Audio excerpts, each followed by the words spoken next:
I'm Joyce Hornady. You might say accuracy is my business. I make bullets. You are listening to the Hornady Podcast. Thanks for joining us and enjoy the show. Hello, everybody. Thanks for tuning in to another episode of the Hornady Podcast. I'm your host, Seth Swerczek, and today I've got two guests from the engineering field. We've got Nick Earixson, popular guest on the show, new guest to the show, Randy Ames. Randy, Nick, thanks for coming on the show.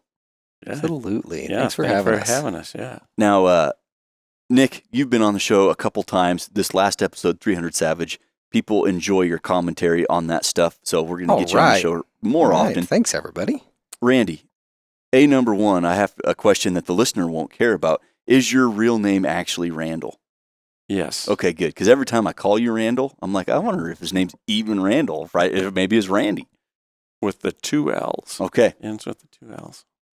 Awesome. Well, I want to get into this topic today, and we're always bouncing around ideas off each other, and this one's becoming increasingly more topical as we get closer and closer to the fall. Now, for the listener out there, the astute listener that knows our guest, Mike Whitey Jensen, he's off to Alaska on Wednesday. Yes, driving up. In a couple days, he's embarking on a huge adventure with his son up in Alaska. You know he's carrying a sidearm. And as we get closer to these archery hunts that are coming up, Randy, you've got an elk tag coming up. Carrying a sidearm while you're hunting is something that, for me, is a learned behavior, because where I grew up, there's no real need to carry one. And if you're archery hunting at the time, you couldn't carry one. And now, as I do more and more adventures, it becomes more and more important to me. And Nick, I'd like to hear your stuff. And Randy, I know you've going through the decision-making process. And so what I envision this podcast being is helping the listener to, identify, do I need to be carrying a sidearm while I'm hunting? We'll go over that, go over some of the thought process that we all have, get into maybe what you should be carrying or some considerations of what you should be carrying, cartridges, the bullet design, holsters, etc. We got some show and tell from the vault here. We've got a few options on the table for the viewer to see of what some of these guns look like and the form factor of them. And we're going to wrap up with, Randy, what you decided you were carrying on your hunt, Nick, what you've personally carried on several of your backcountry adventures, and really just walk through sidearms while hunting. And I think that's how we'll open it up, guys. What do you think? Do you think you should carry a sidearm while hunting? When I started out hunting, most of the time I'm in familiar areas, stuff where I grew up, and there's a certain comfort level of what I'm going to encounter. Right. The people, the animals. Yeah, the animals, and that. And where I grew up, there was a lot of, in South Dakota, there was a lot more trapping. Mm-hmm. There was, that whole era of being able to produce a living off of just catching wildlife. And that went to heck. Yeah. It's not worth that anymore. So you've got a lot more growth in predators. Sure. I mean, I've seen coyotes in areas I didn't see coyotes before. They're more bold. Mm-hmm. And when you're going to that deer stand early in the morning, and I know my brother carries, he's just got a small 22. Yeah, carry something. Carry something. And I guess I've never really given it a thought, because I had a certain comfort level with the area that I'm in. Sure. But I'm starting to consider some different things now, given, there's changes in the environment. So, I'm leaning more and more to carrying something. Yeah. If you have it, never use it, versus not having it and need it. Yeah. So, or even you're talking about carrying a 22. The small cartridge gun on your hip is better than the big cartridge gun that's still in the truck, should you need a little bit of leverage out there. Nick, I know you've carried on several hunts, and also a product of we had this debate here on the podcast. We devolved for a while, but you're in what I would consider the Midwest/South border. So you probably not a huge necessity to carry initially growing up. No, but a lot of it came from trapping, and we used to do a lot of coon hunting, and I first introduced to a revolver, a 22, during that, because you could carry more coons if you weren't carrying a rifle. So if you had a holster and a 22 on your hip, you could get around easier, climbing, And then you always had, we ran dogs, so you always had a gun with you and a 22. So I kind of grew up with it. I've always liked handguns and always tried to find an excuse to have a reason to have one and play with one. Well, that's a good reason. So I really think it depends on what you're going after. If, Sure. if you're going just for a whitetail hunt in the middle of Iowa or Missouri, probably don't need a handgun.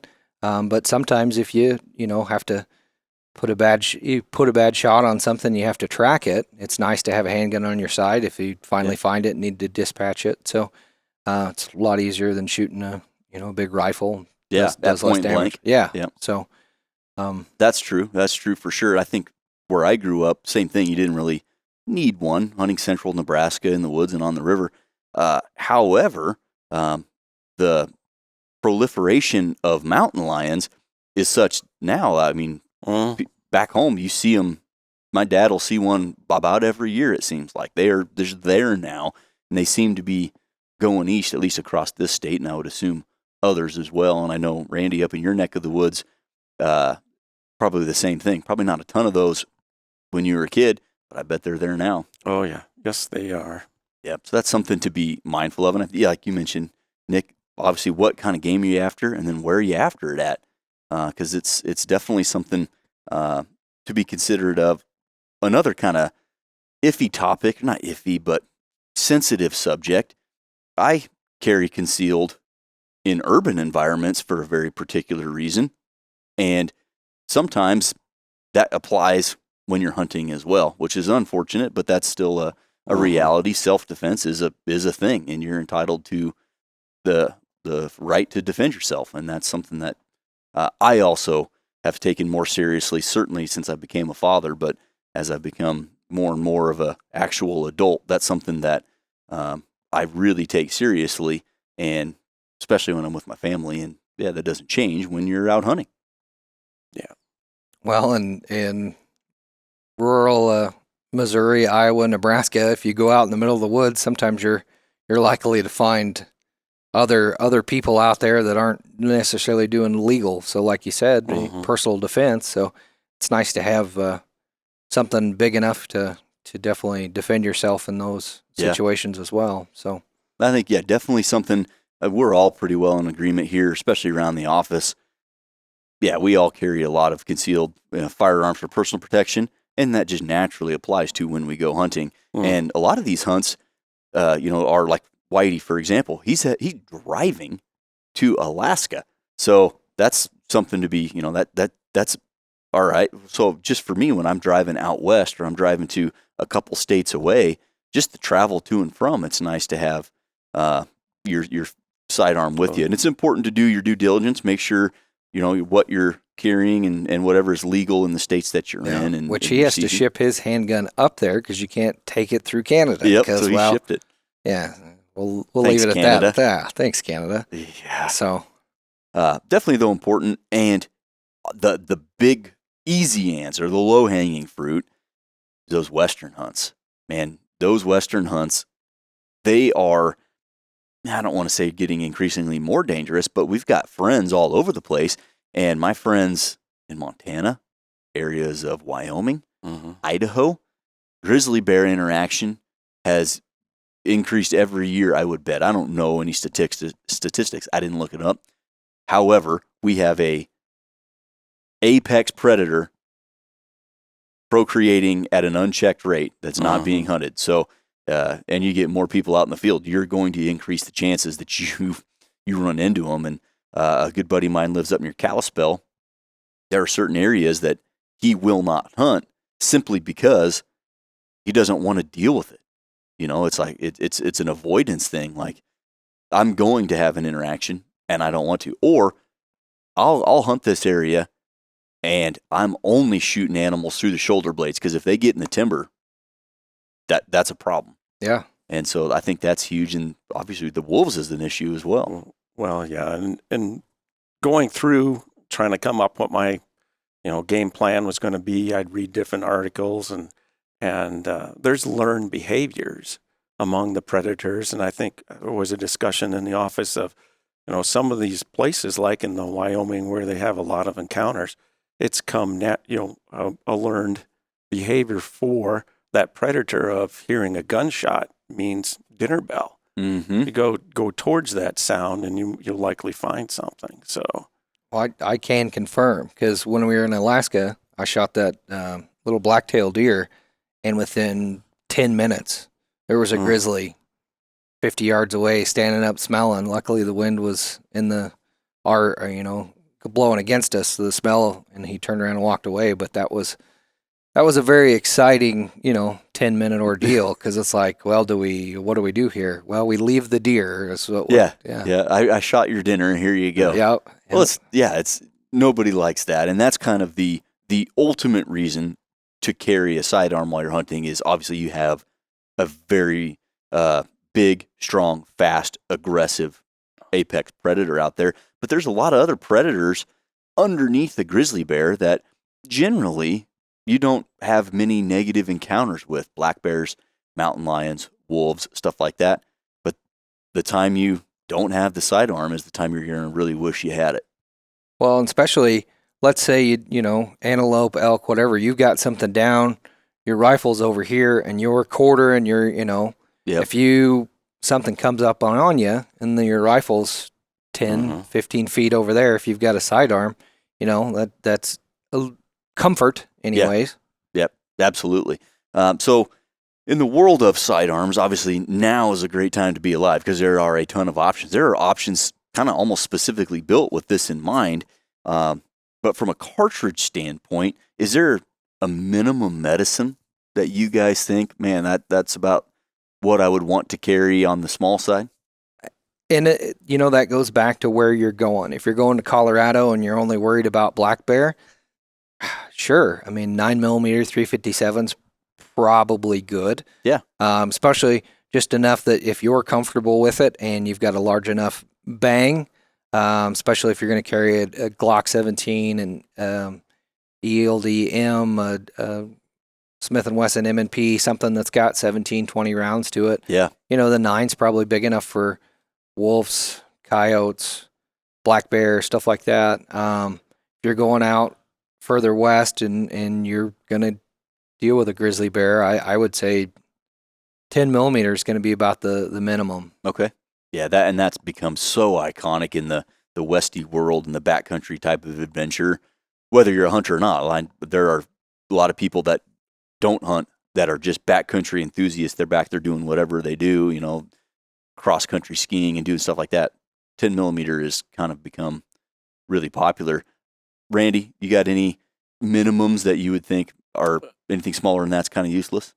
But, the one that I looked at is for that Glock 17. I like that for what I use a lot of just out of my Glock is that 135 grain critical duty plus P.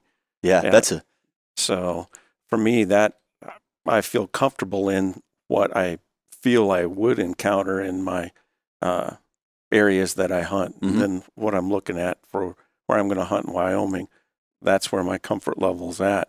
There's no better time to stock your reloading bench and light up your range with Hornady Get Loaded Plus. New this year, free bullets or free cases when you buy these select Hornady reloading tools. Plus, receive the free HIT Target Impact Indicator. Hornady Get Loaded Plus. Free bullets, free cases, free HIT Target Impact Indicator. Get loaded and light it up with Hornady Get Loaded Plus. Limitations apply. Visit Hornady.com/getloaded2025 for further details. I would have to agree. That's something that, once you figure out the controls of something and they become second nature. So like running an AR-15, for example, 9mm seems to be kind of a universal answer where, for the hefty majority of stuff, the 9mm is going to be fine. And I would have to say most people in this bubble that we live in have a 9mm. And so if you already have it and you really don't want to go out and buy another firearm, or you don't want to, you don't have the budget to go buy a firearm specifically for your backcountry sidearm kind of deal, 9mm is great. And so we've talked about mainly the big predators, the fuzzy predators. One thing I really like about the 9mm personally is you go to Texas or Oklahoma or something like that to go shoot pigs, let's say, you can get bird shot for that 9mm should you encounter a rattlesnake that doesn't agree with you. So that's another consideration. Well, and that's a good point about the 9mm is bullet choice. So I wouldn't recommend a 115 or an FMJ, especially stick with the higher grain weights, the 124s, the 135s. We have that 138. Yep. Yeah. Yep. And then we do, new last year we did a backcountry. Mm-hmm. Yeah, the backcountry defense, a new bullet, the DGH bullet, non-expanding. Yeah. So that would be, your first choice, and then the 135s would be another really good choice for the 9mm. But definitely stay away from the FMJs and the frangibles and stuff like that. I mean, obviously pick your bullet for what you're doing, but give yourself the best chance if that's what you're going to do. That's a good point. We've tried to say this on the podcast a bunch over various topics, but just like anything, educate yourself and you'll do yourself a world of good. And you can do all the research you want and get all the firearms and holsters and all that stuff. But if you go out there with the cheapest 9mm FMJ you can find loaded in the magazine, you're not maximizing the performance of the system there, and you could find yourself in a situation where you do need it, and you're really going to wish you had something better, something purpose-built for the performance that you're after. And that is a great example of when your expectations don't match reality. When you haven't aligned those two things, you think just because you have a 9mm or a 10mm or a 44 mag or whatever it is, if you don't choose the right bullet for the job, and it doesn't perform that job very well, but you expected it to, now you have a bad experience that really had nothing to do with the product because it wasn't ever intended for that. So, in the Hornady lineup, like you mentioned, Nick, we've got the backcountry defense, which was non-expanding, no deflection, no expansion whatsoever, straight line penetration from 9mm up to 500 Smith. And the critical duty line is another one of those that hits above its pay grade. If you're in those smaller cartridges like a 9mm, you can really pack a punch with that 135 plus P. And then we've got the handgun hunter line, a completely monolithic bullet, no lead whatsoever. So those ones are a little bit lighter for caliber, but they pick up extra penetration just because they hold together. They're so rugged. So They do. Next question I have for you guys, or not necessarily question, next topic, semi-automatic wheel gun. Now this one, it could be a podcast in and of itself. Very divisive. Wheel gun, semi-automatic. What do you guys think? Again, depends on what you're doing, depends on where you're going. If it's going to be a backpack hunt and, you're worried about weight, you can definitely get a wheel gun lighter, weighs less. But I don't know, the 10mm is a very good choice. I mean, there's a lot of firearms companies that are doing semi-automatics that are 15 plus 1. So as far as powerful, firepower, and that's the best bang for your buck because you've got 16 rounds of 10mm versus 6 rounds of 44 or 5 rounds of 500 So, 1911 you're going to have 7 rounds, but Glock 20, the Springfield, the M&Ps, there's a T-Haas double stack 10mm round. So those are all 15 plus 1. So that's a lot of firepower right there. Nick, I'm going to put words in your mouth. Correct me if I'm wrong. If I was just like, Nick, you're going on a hunt, grab a sidearm, you're probably leaning towards a wheel gun. Yeah. Yeah. Okay. Yeah. I think even the listener on the podcast you've been could probably put that together. Yeah. Randy, you kind of alluded to it about just training and knowing the controls. Are you leaning towards semi-auto or you got a spot for a wheel gun? Oh, I'll be semi-auto. But like when that discussion with Nick on what I should take, it was like, here's this wheel gun. Mm-hmm. And I was like, so in the other individuals I know that carry when they hunt, they're carrying wheel guns. Sure. Whitey, Yeah. he's a wheel gun guy. He built the wheel gun. I mean, that wheel gun goes around. But again, I see myself as having that resource available. It's not my primary purpose of why I'm being there. I'm doing other activities, but should I need something, I want that comfort level. Mm-hmm. And could I get a wheel gun from Nick, the wheel gun pusher here? And I can go to the range. I can familiarize myself with that. but it's prep work I could be doing other things with, you know. So that's where I'm at. I'm everybody's spread thin on what activities they got going on and different boxes they got to check. But that's where I'm opting to go, is just stay at the comfort level I'm at, even though a wheel gun is glamorous. I do like it. There's just something romantic about a wheel gun. A Colt Python, that's always been my, I want a Colt Python. Well, you could get one. I know. They make them. I know. That's true. I would have to say this kind of almost seems to be the resounding statement of the podcast so far. The gun you got with you is more useful than the gun you don't got with you. So if you already own, you know, I feel like the Glock 17, for example, or the whatever, fill in the blank. But, you know, you go to the store, you get your semi-automatic 9mm, whatever that is. If that's where you're most comfortable, in a moment of stress, you've got controls you're not familiar with, that's a bad problem. And I will say, too, like I mentioned that plus P ammo. And that Glock 17 designed to handle that plus P ammo. So if you're hearing us talk about, hey, for the 9mm with that ammo, make sure if that's the handgun you're taking to do something with, it can handle the pressure of that round. Yep. Yeah, that's an important. That goes a long way for a lot of topics. Practice with what you're going to play with. When you're going out on a big hunt, you finally drew the tag, you're going on this adventure, don't go buy a brand new box of ammo that you've never ran before and then just stack your mag and go on the hunt, because it'd be a bad time to find out that doesn't feed well. Yeah, or let's say you've got the Scandium and you never shot it before and you had to light it off with 300 grain XTPs. It's quite a handful. Yeah, that's very important to just familiarize yourself with your system. And so by nature, I'm leaning towards a semi-automatic as well. Very, very comfortable with it.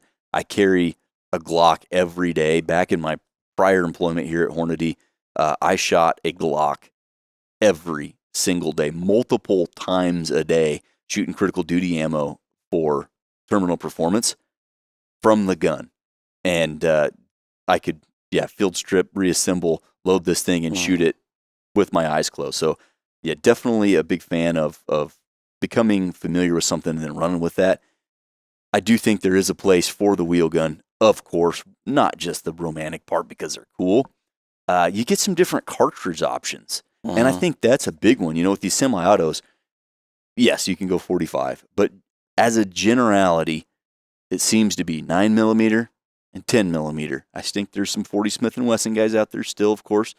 But those for the backcountry stuff, the 9s and the 10s have really taken over. If you want to go bigger than that, and there's maybe reason to go bigger than that, you're putting yourself into the wheel gun. I mean, you're limited on semi-auto stuff when you get bigger than 10mm. There's not very many available.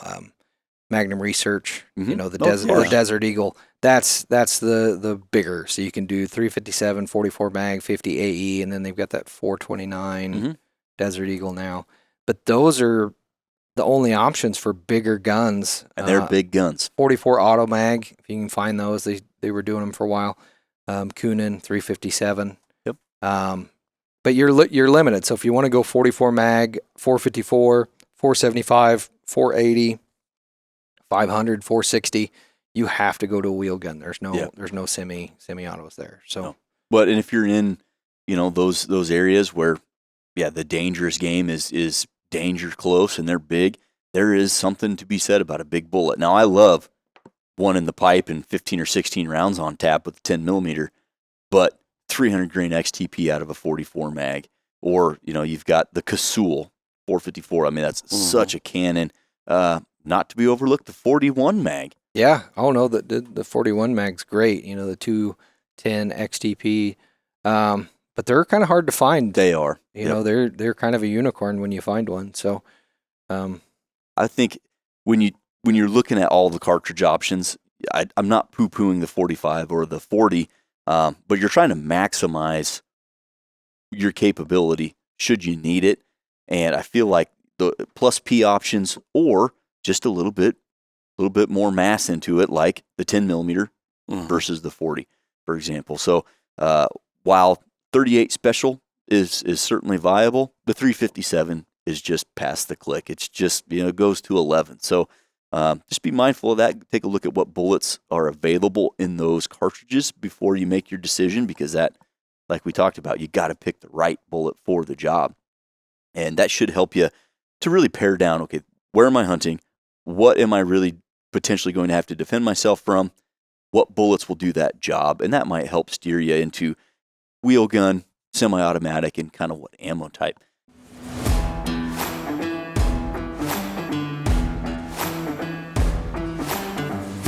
Power and performance in the palm of your hand.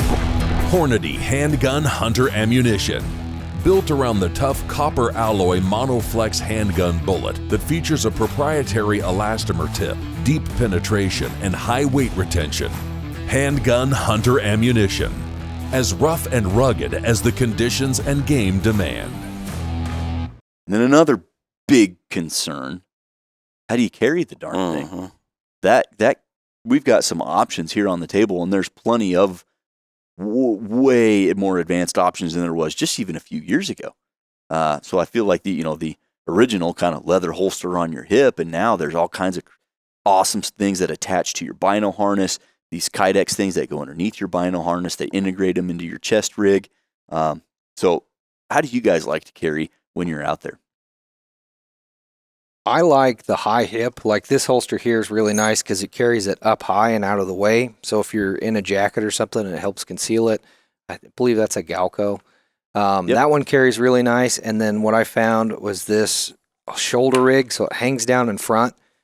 So it's out of the way of your pack. It's, you can put it inside your jacket if you need to, or outside of your jacket because it's just slips over your shoulder and then clips in, and it works really well.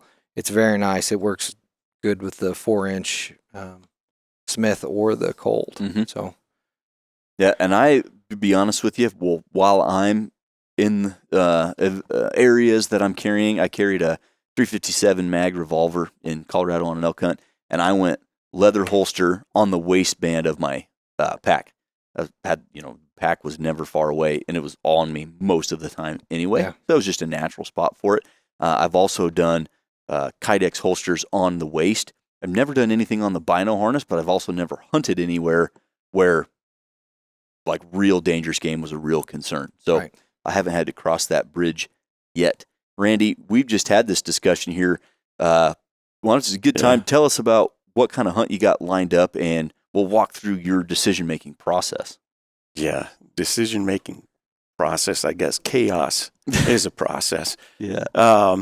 So old guy, never been on an elk hunt, and I finally drew a cow tag for Wyoming. All right. So the area is going to be 111, kind of that central Wyoming, just north of Rawlins. And looking forward to that. Happened to be at a hunter match, and they had a bino harness that they had on display there, and it was one of the prizes was a giveaway at the end of the match. And it got me to thinking about, I've never been to Wyoming. It's a new territory. Don't know what I'm going to be doing. And I thought I should probably carry. And at that time, I was thinking I liked the idea of it being on my bino pack. And so I just knew I had to buy something. That's what's the solution for everything, is to buy it. Throw money at it. Yeah. To be fair, that solution almost always works. Yeah. Just throw money at it. Yeah. And quietly, so the missus doesn't understand how that's going. But that led into some different conversations with both family members and coworkers and friends and stuff. And I started studying on the internet some of the different things, like the Kydex, the holsters that go underneath the binos, and what some of the guys were doing with the bottom mount or bottom holsters on the bino cases. And what I'm familiar with in the days gone by is I used a lot of Blackhawk kit that I had, and especially when I was in up our Humvee, I had it on my chest, and then when I was out patrolling, I could transition to my leg holster. And so I thought, that's what I want to do, is I want to have something that's a little bit more versatile.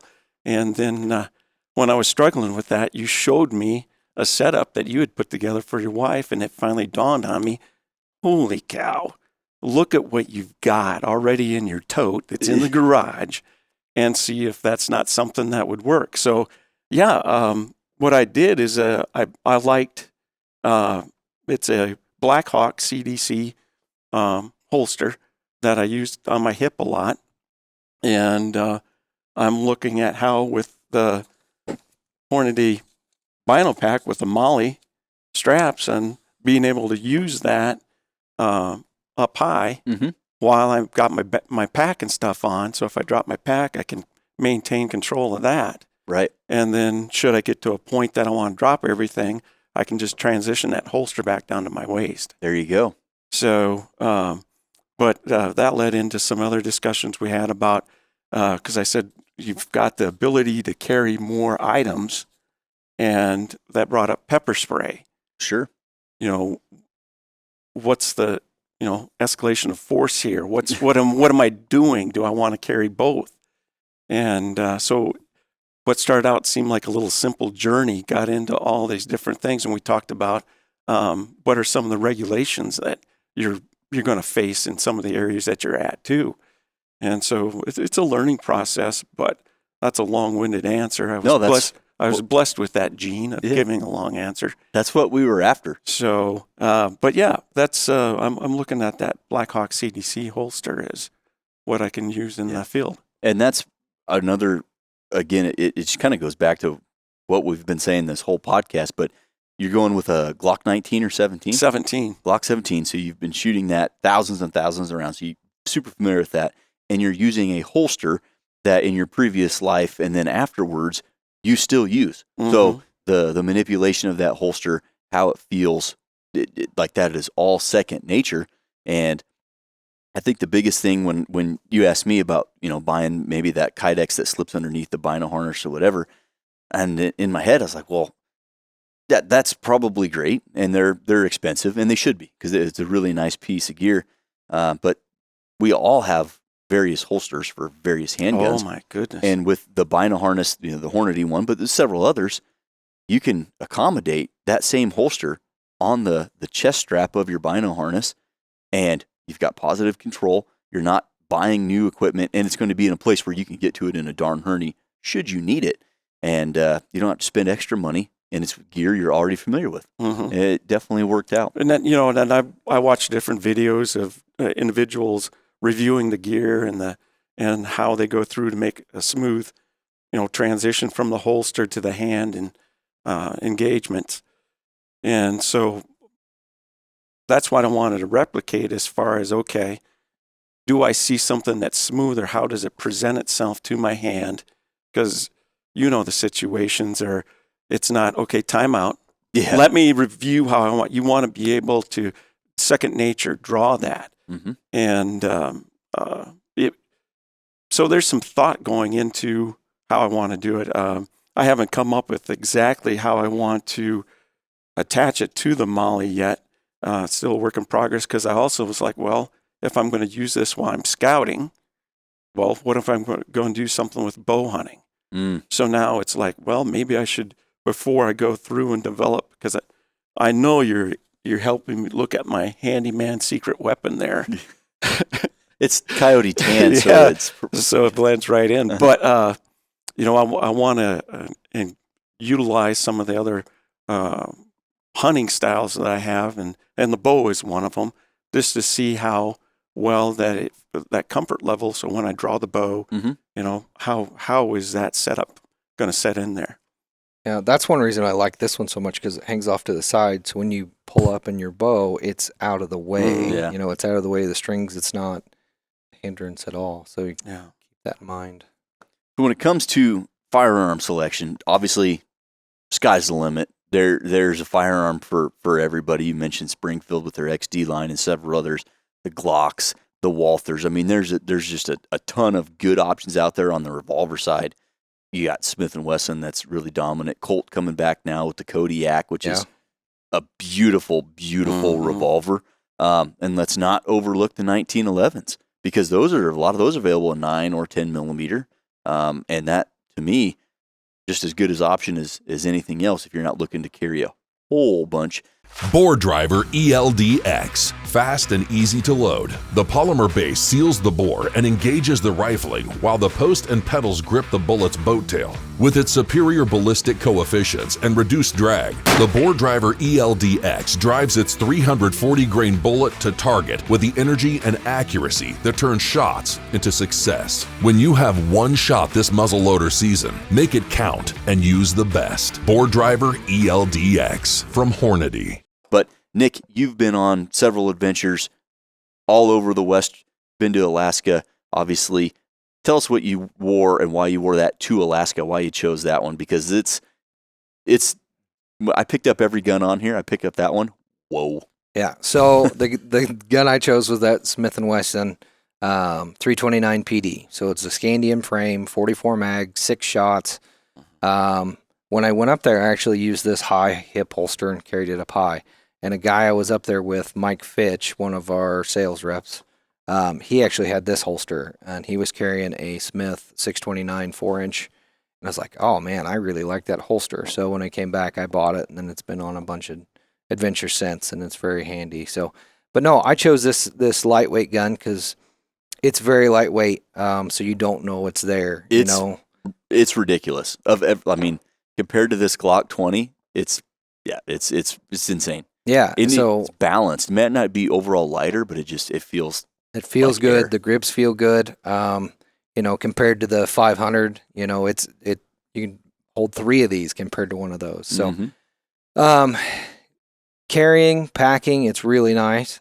Shooting is not. It is very, very hard on the hands, but I did shoot some specials out of it to get familiar with it, and then I shot some full loads just to make sure that you could handle it, and it was hitting where it needed to, and definitely had to work up to it and get familiar with the gun, because if you're going to use it, you need to know how to use it. So, but no, that's what I've chosen, and I've taken it all over. I know a lot of guys have borrowed it to go on adventures because it is so light and nice, and I can't say enough good things about it. Yeah. It's one of my favorites for sure. Yep. It is. It's got to be a staple, especially for the carry aspect. It is impossibly light. And just like in our, urban concealed carry situations, the goal is to never touch that thing ever. Randy, I hope you go to Wyoming, have an awesome hunt, and that is simply in the way for you. But that isn't always how it goes, and that's why you carry one. But where something's going to spend 99.9% of its life in your holster, whether that be on your chest or your hip or wherever, weight and carryability is a huge consideration.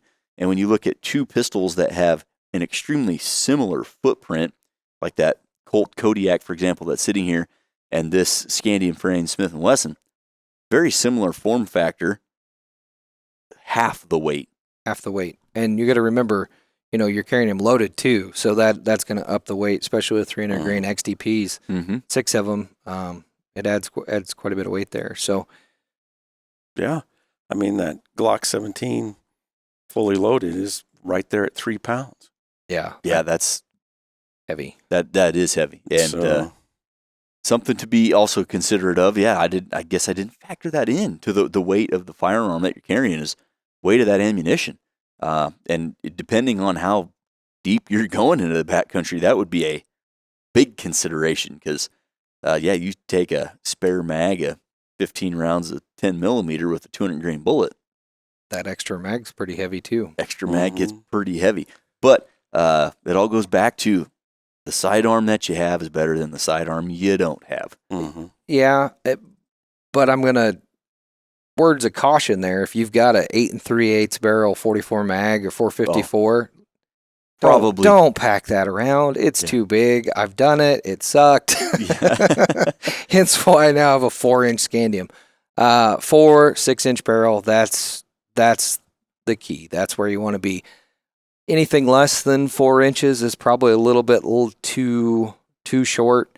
You're getting into concealed carry stuff there. Yeah, the barrel length thing can be important too because in some states like Nebraska, if you've our archery hunting, you can only carry up to 5 inches in barrel length. Anything exceeding that is not legal to carry while you're archery hunting. So just follow the rules and regulations, and a lot of that is just education. Educate yourself on the firearm choice, the bullet selection, the regulations where you're traveling and where you're going.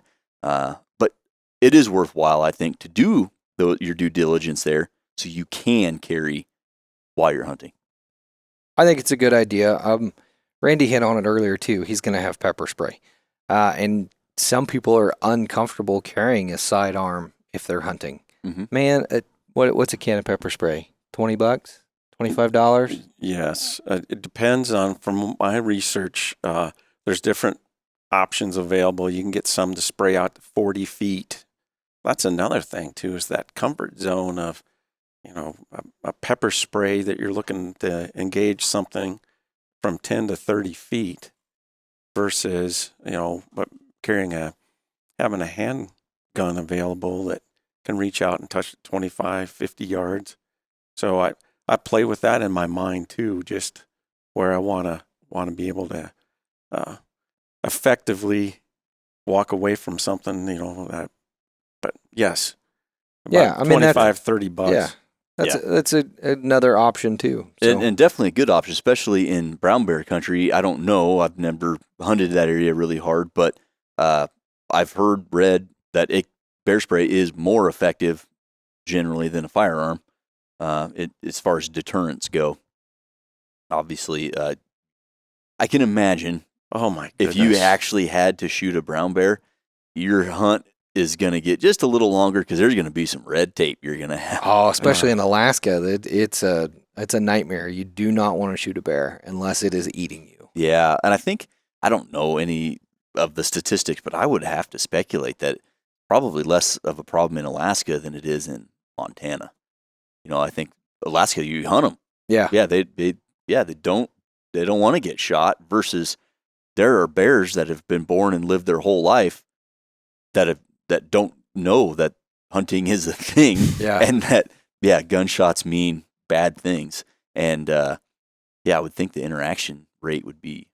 negative interaction rate would be higher in places that they're not hunted. I don't know, listeners, if you do know, love to hear it in the comments. But I don't know. I'll have to look that up. It's a good question. Yeah. Well, suffice it to say, we are strong believers in having the right tool for the job. And a sidearm, generally, not a bad idea. Yeah. Yep. And don't forget, rattlesnakes are out there. That's the thing. That goes into my factor. I usually have a sidearm to go shoot prairie dogs out in Wyoming or something. Exactly. I definitely don't want to find myself going behind a sagebrush or something and going, uh-oh. Yeah. Well, and that was, as I do an intel prep of where I'm going to be hunting at, looking for any information. One of the little tidbits I came across that made me go, ooh, was in time of the year, there's prevalent rattlesnakes sunning themselves on rocks. And it's like, oh, darn it. Okay. Get used to that. Yeah. Hopefully everything goes smooth. Wish you the best of luck on the hunt. Yeah. And I'm looking forward to it. Yeah. You can take this. It's okay. I know. You've told me that. Awesome. I should probably do some more homework myself. I've been kind of just default Glock 19. But again, I have never hunted northwestern Wyoming, Idaho, Montana, where big dangerous game has really been a problem. But if it is, man, that Scandium 44, got the Glock 20, the Glock 29, which I didn't know existed, which is more of a compact version in the 10 millimeter. Also a good option. Lots of good options out there. Plenty of new holsters out there. So just as a listener, educate yourself. If you're going on a hunt, going on a backcountry adventure, do some homework, find the right sidearm. Feel good about what you're doing. Yep, I totally agree. Anything else you guys want to leave the listener with about sidearms, cartridge selection, how you're going to carry it, or anything like that? Turn back to Monday. Yeah, back to Monday. Yeah, I mean, there's great resources. Shields, Cabela's, they have all the holsters. They have a lot of the guns. Go, touch, feel. A lot of the local gun shops that have gun ranges have guns you can rent too. So if you're thinking about, oh man, I really want a 500 or 460, go rent one and shoot it and find out how terrible it is and then change your mind. Yeah. That's a good point though. Well, before we close this up, new guest on the show gets the same question. Randy, I know you've watched the show, so this is probably not, I'm not even giving you time to prep. One cartridge, one bullet for the rest of your life. What are you picking? 6.5 Creedmoor, 143 grain. No discussion. Yeah. I mean, I've looked at that 25 Creedmoor. I mean, I kind of like what that's going to be too. But one of the, for some reason, the coworkers that I hang around, the bums I hang around, always have guns going this way and that way. And so you get to see this parade of stuff. And here a few years ago, what was it? When we were coming out with the 6.5 Creedmoor, it was one of those things I could not resist biting on. And so actually it's that Browning X bolt. Yeah. I got a hold of it and it's become old reliable for me. Shot a lot of game with that. And I've taken that same round to an NRL hunter match with that rifle just because I had an opportunity to. And that has just been a round that has done everything and impressed me. I was going to say, give the shooter or the listener some context. So obviously you're a hunter, big game hunter, but also PRS and NRL hunter competitor. Yes. And so that 6.5 Creedmoor plays well for all those. Mm-hmm. Yes, it does.